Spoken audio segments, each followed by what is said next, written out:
Amazon അവന്മാരുടെ അടുത്തൊരു പരിപാടി പിടിച്ചേക്കുകയാണ് ഡീപ് ഫ്ലീറ്റ്. ഇതൊരു ജനറേറ്റീവ് AI മോഡലാണ്. എസ്പെഷ്യലി ഇത് വർക്ക് ആവുന്നത് ഈ വെയർ ഹൗസസിലൊക്കെയാണ്. ഇപ്പം തന്നെ ആമസോണിന്റെ കുറേ ലോജിസ്റ്റിക് വെയർ ഹൗസുകളിൽ പണിയെടുക്കുന്നത് മനുഷ്യരല്ല, റോബോട്ടുകളാണ് പണിയെടുക്കുന്നത്. ഈ റോബോട്ടുകളെയൊക്കെ നിയന്ത്രിക്കുന്നത് ഇപ്പം മനുഷ്യരാണ്. പക്ഷേ ആ റോബോട്ടുകളൊക്കെ ഇനി നിയന്ത്രിക്കാൻ വേണ്ടി തന്നെ ഒരു AI സിസ്റ്റം ഇവർ ഡെവലപ്പ് ചെയ്തേക്കാണ്, ഒരു ജനറേറ്റീവ് AI സിസ്റ്റം.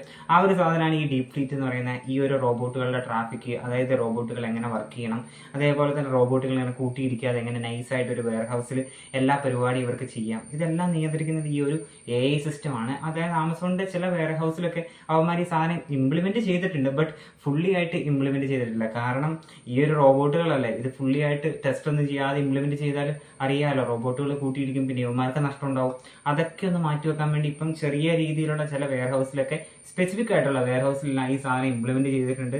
ഇനി പെട്ടെന്ന് തന്നെ ബാക്കി എല്ലായിടത്തേക്കും വ്യാപിക്കുമെന്നാണ് ഒരു വിശ്വാസം എന്തായാലും.